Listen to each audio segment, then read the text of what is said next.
Are you travelling to Italy in 2025? Well, in this must-listen episode, we outline the key things to know and actions to take now to ensure your trip runs smoothly. There are some important events and changes to travel happening in the coming year, and we've outlined them all on episode number 254 of the Untold Italy podcast.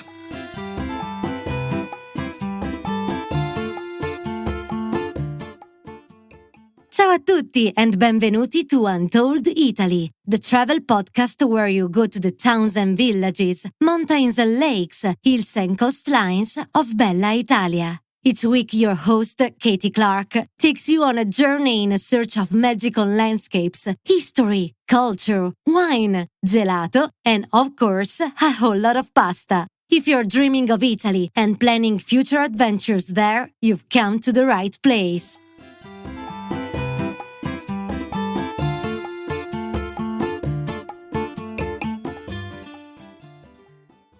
Buongiorno, ciao friends. How was your festive break? I hope you had fun celebrating and relaxing with family and friends. We've had a wonderful seafood feast and a delicious panettone from the iconic Brunetti's Bakery in Melbourne, Australia, where I live. It was absolutely buonissimo. My family and I are just about to head over to Italy for a winter escape, but before we take off, I wanted to record this episode for you about the most important things to know for your 2025 trip. There are some very important events happening in 2025 and some changes to protocol and rules, especially with respect to Airbnb and tourist visits. So keep listening because there are some pieces of information that you definitely do not want to miss. Now, the time between Christmas and New Year is a great time to get organised for your travels. Hopefully you have a few spare moments to sit down and go through the details of your trip and make sure you have things in order because time has a funny way of getting away from us and before you know it, you'll be packing for Italy. This is so exciting, but it's definitely more fun if you're not panicking about whether you booked the Colosseum tour you've been dreaming about or your pickup transfer from the airport. So let's get you organised and relaxed for your trip today. Before I begin though, a quick reminder that if you haven't already done so, do check out our website untolditaly.com. We have a huge library of resources that can assist with your trip planning. If you do have a question you'd like our expert opinion on, you can also use our online travel assistant, Zia, where you can just type in your question like, should I visit Italy in May? Or what documents do I need for Italy? And you'll get an instant answer. Unfortunately, our online travel assistant isn't so smart to review your itinerary, but we do have many hundreds of questions that we answer each week on Zia, and it really is the fastest way to get a quick answer. Zia pulls information from our podcast and resource website, which we monitor and keep up to date. So instead of sifting through thousands of random sites on the internet, you can get our expert Italy trip support straight away. You'll find Zia at untolditaly.com/ask-us. So go there, go to Zia and she'll help you out. Now, if you would like some more personalised support and a quick way to get organised, we offer trip planning consultations and detailed itinerary planning services. Over the past year, we've helped hundreds of travellers plan their trips to Italy, saving them weeks of work researching and cutting out the overwhelm to zone into options for their trips that suit them and their travel preferences. We've done this for families, groups of friends, couples and solo travellers, and it's been so fun helping to make their dreams come true. As part of this service, we answer any questions or concerns you may have about travelling in Italy, and we give you our best pointers on managing logistics and timing for your trip. We've had so much lovely feedback about how useful this is. And it's also a great way to tap into the little black book of our experienced team of Italy trip planners. We share a lot on this podcast and on our website, but as you can appreciate, we keep the very best and most special experiences, restaurants and hotels for our paying clients. If you're interested in those services, head on over to untolditaly.com/services, where we have a page that explains what we offer in more detail. I'll also put a link to this in our show notes, of course. So now let's get into what you need to know for 2025. And by now, most of you know that there is a very special event happening throughout the year in Rome, and that is the Vatican Jubilee. This is a special year for the Catholic Church that generally happens once every 25 years. Pilgrims visit Rome in pursuit of personal, spiritual renewal and a deeper connection with their faith. Special prayers, masses, and processions are organised for pilgrims who visit the Eternal City to receive the Church's blessings. Starting on Christmas Eve 2024, there are many special events and the city has been spruced up for the occasion and will look its absolute best.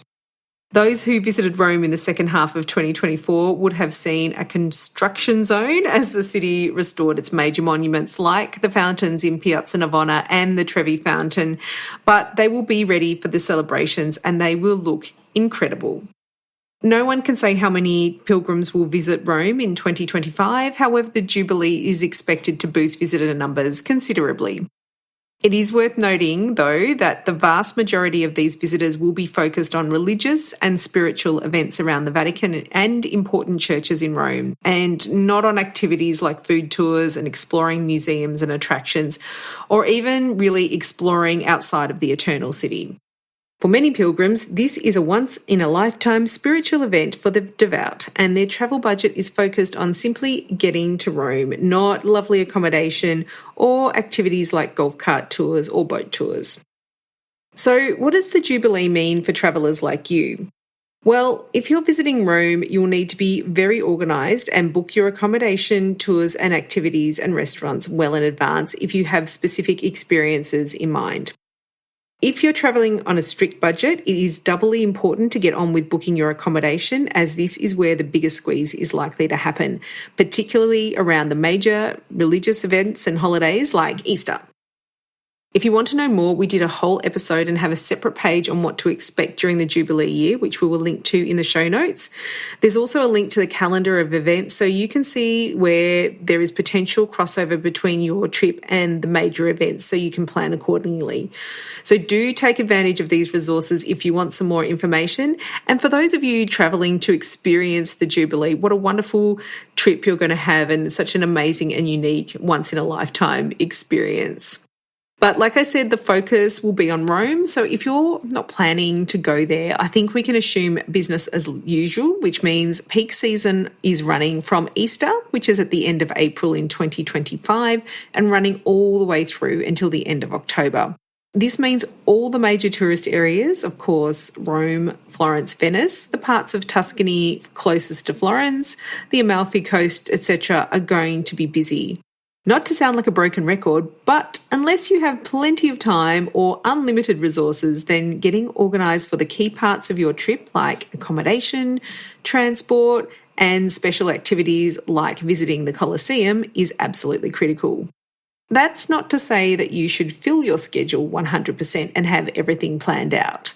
That's really not necessary or advised. But you should have a rough plan or idea for each day and have the main items booked. So let's go through what and when to book in advance. And starting with flights. So let's say we should book our flights at least 6 months out is a general rule of thumb for your inbound flights into Italy. There are some interesting new routes opening up in 2025 for those of you in the United States, including direct flights to Venice from Washington, D.C. and Dallas-Fort Worth, and Chicago and Atlanta direct to Naples. This is great if you want to avoid Rome. So keep track of flights and set up a search alert in Google Flights or Skyscanner. That's a service that helps track flights throughout the world. Internal flights are less urgent, probably 3 months out, but I tend to do this when I'm booking my inbound flights. And remember, it's usually best to travel by train between cities in Italy.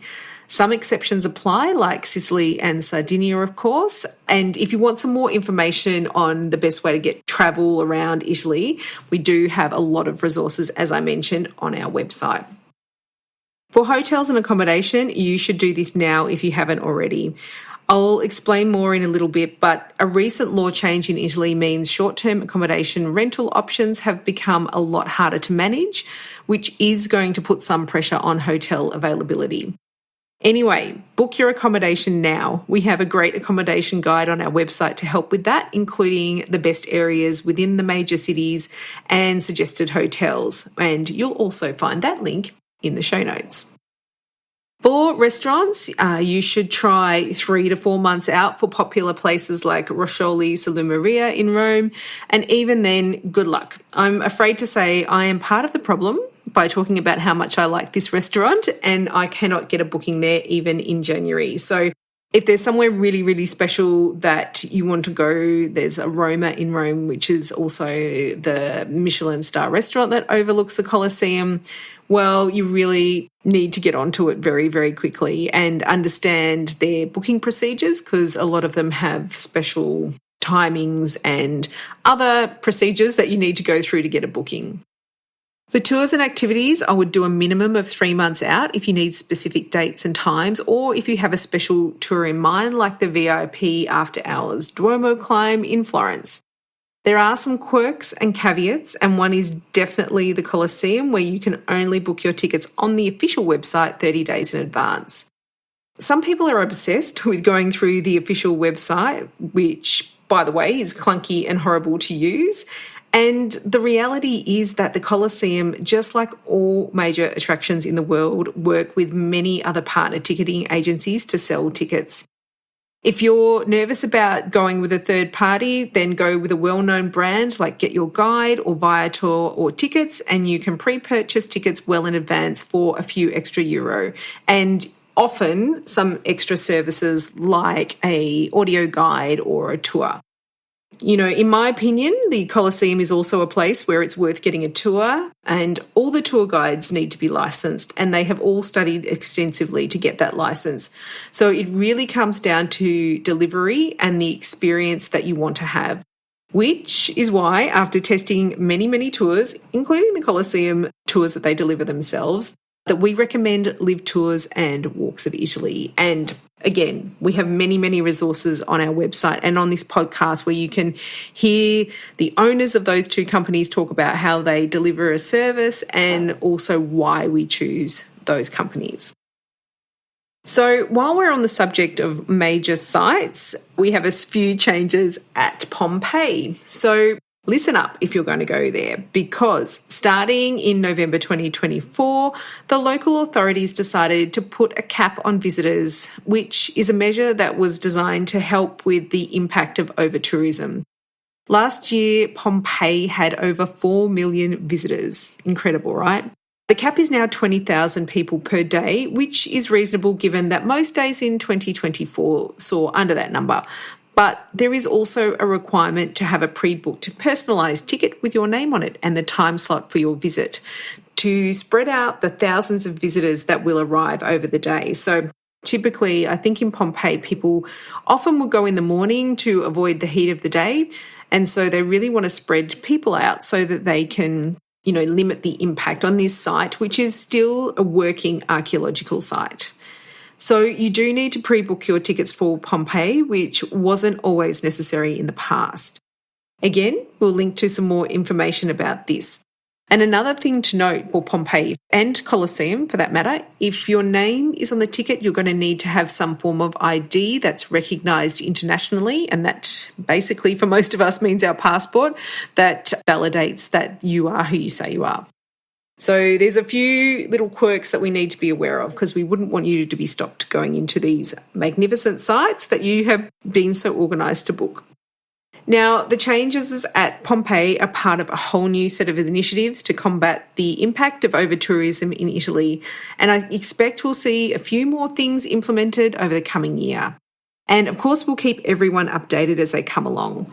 Some that were introduced last year were ticketing to the Pantheon, which was previously free to enter, and also the Venice tourist tax for day trip visitors to the lagoon city. So in 2025, the tourist tax in Venice has been extended to more days in April, May, June and July. And this is a €5 per person charge payable by day trip visitors to the city. However, and this is really important, if you are staying in Venice, which is really the best way to see the city, you need to go to the relevant website and apply for an exemption. Your hotel should assist with this, but do make sure you do it, otherwise fines can apply. And you need to get this done whether you're visiting for the day or staying overnight, just to reiterate. Now, in terms of timing, The site wasn't open where you get this pay the fee or you get the exemption when I last checked, but you will need to do it at least 4 days prior to your visit or the fee rises to €10 per person. So therefore, we can assume the site will be available in March or April at the latest to be ready for people that are visiting Venice later in April. Now I want to take a trip to the Cinque Terre, which I know is also very popular. And one exciting thing to happen last year was the reopening of the Via dell'Amore hiking path in the Cinque Terre villages. It had been closed for many years due to restoration works. And if you're planning to do this hike, please check in with your accommodation as there are ongoing works, and also there's timed entry for this activity to limit the number of people at any one time along the path. Unfortunately, the Cinque Terre website is as clear as mud on this issue, but I think we can only expect more of these measures to be implemented, and I predict the next one will be the Path of the Gods on the Amalfi Coast. This is just what I think, but the crowds at these places are unsustainable in peak season and something simply has to change. So the best way to keep track of those if you're going to the Cinque Terre or the Amalfi Coast is just stay in contact with your accommodation, because they're going to know the latest and greatest because they're there on the ground. But of course, we will keep everyone up to date as and when information comes available. Now onto Airbnb and short-term rental accommodation. So this is a big one, and it's a big change announced at the end of 2024, and it's going to be quite significant for those of you who prefer to stay in Airbnbs, and probably for everyone, I expect, as there'll be a knock-on effect. In response to increasing pressure from locals, especially in Florence, the government announced in November that all check-in procedures for accommodation need now to be completed in person. Obviously, this is normal practice for a hotel, but in the case of Airbnbs or short-term rental accommodation where self-check-in has become the standard way of operating, this is a big upheaval, as completing check-in processes online and via key boxes was a big cost savings for the apartment operators who now need to pay for staff to implement the new rules, including checking the IDs of occupants and collecting city tourist tax, the overnight tourist tax. So you can expect the check-in procedures may be less flexible going forward if you're staying in an Airbnb. Personally, I've stopped staying at Airbnbs for a variety of reasons, but mainly because when I'm on vacation, I don't want to have to tidy up and I do want to check in on my own terms. So this new rule change seals the deal for me, and I'm happy to stay at hotels. I suspect that others will now find hotels more attractive for these reasons too. So do expect a little bit of extra pressure on hotel availability, and that's why you should book well in advance. If you use booking.com like we do, then you can easily find free cancellation rates, which are usually a bit more, but honestly, I think it's worth it. A lot of people like to book direct. However, I find it's not easy or advantageous to do this in Italy, unfortunately. Often there is no benefit to booking direct. The websites are clunky and the terms are very strict. Anyway, the main message here is to book as soon as you can, especially if you have specific properties in mind in the major tourist areas. The last changes I want to let you know about are in relation to entry requirements. There are 2 new processes expected to be implemented in 2025, but hey, never know, because they've been coming for many years now and delayed so often that it is now a bit of a joke. The first one is EES, the new entry-exit system, which collects biometric data, including fingerprints and facial scans of people entering the European Union. This is similar to measures in most countries and has been in place in the United States, for example, for a very long time now already. The information is only collected on entry and exit from the EU, not crossing borders, and apparently the EES is coming in the first half of 2025. And I guess the impact there will be it may take a little longer to get processed through when you arrive into Italy, but we don't know.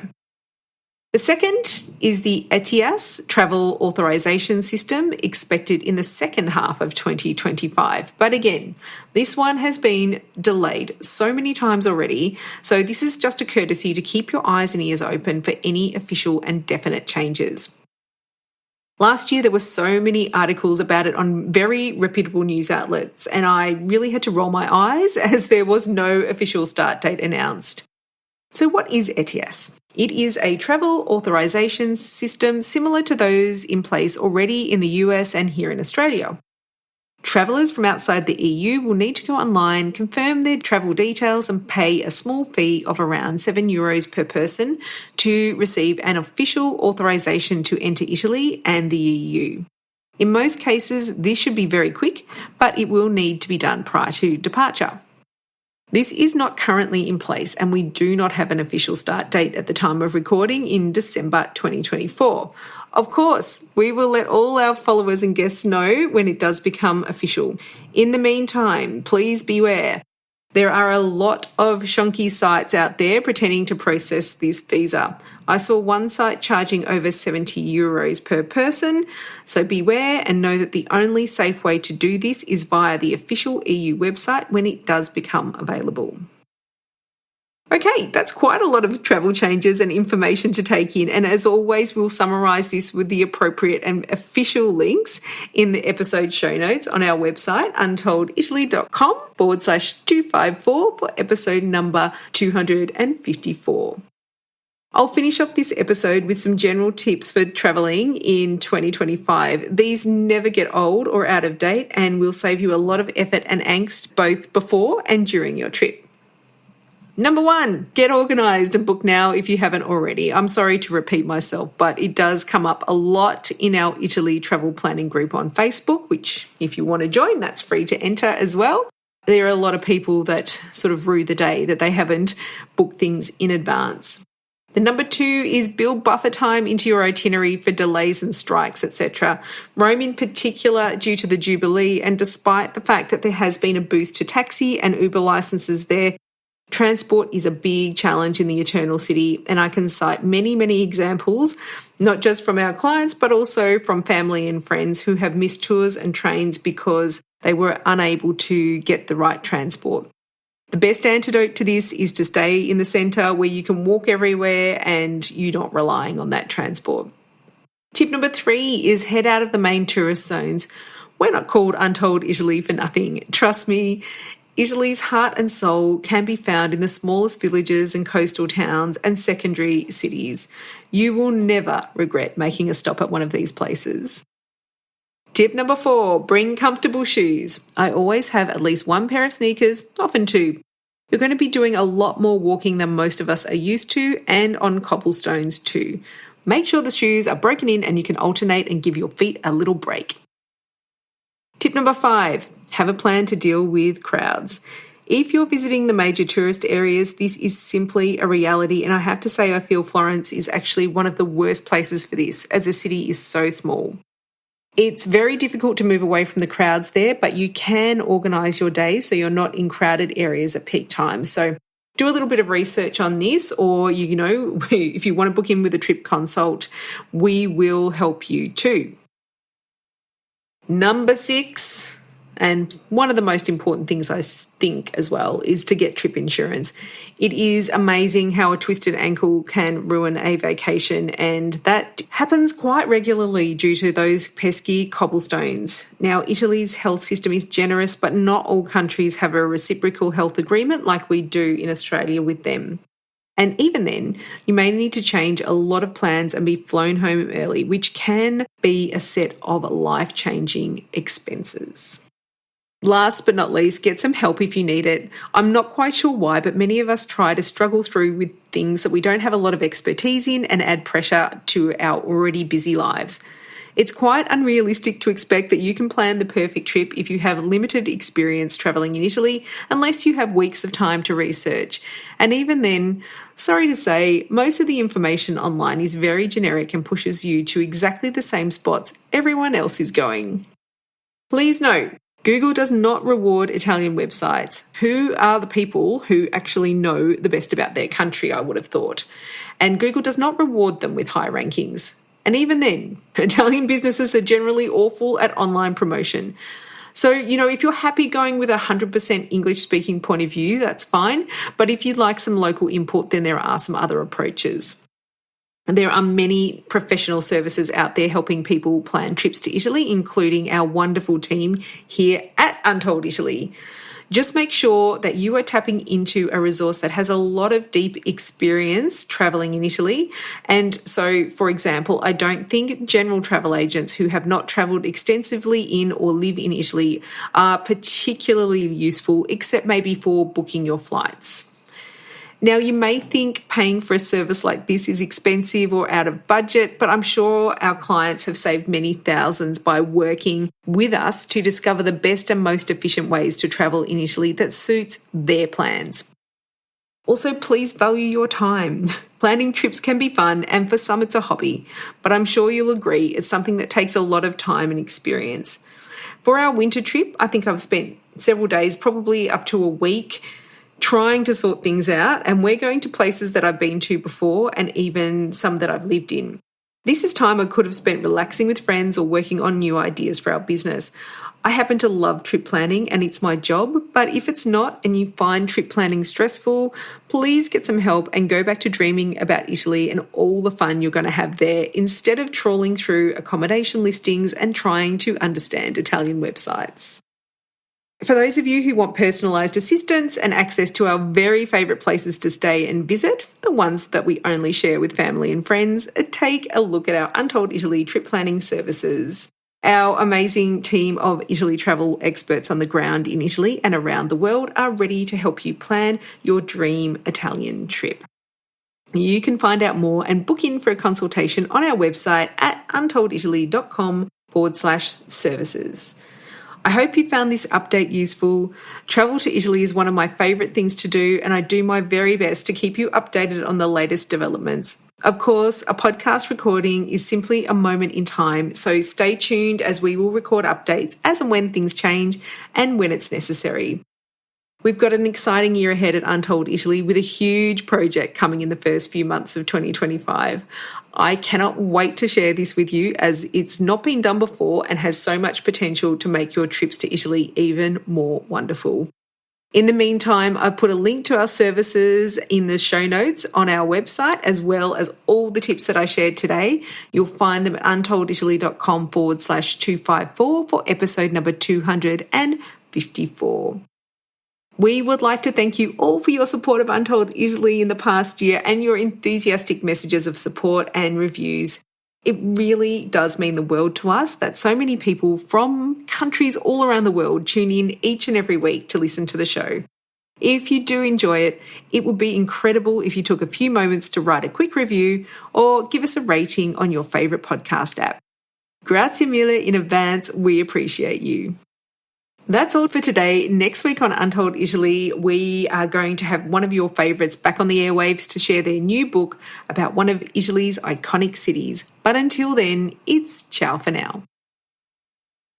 The Untold Italy podcast is an independent production. Podcast editing, audio production and website development by Mark Hatter, production assistance and content writing by the other Katy Clarke. Yes, there are two of us. For more information about Untold Italy, please visit untolditaly.com.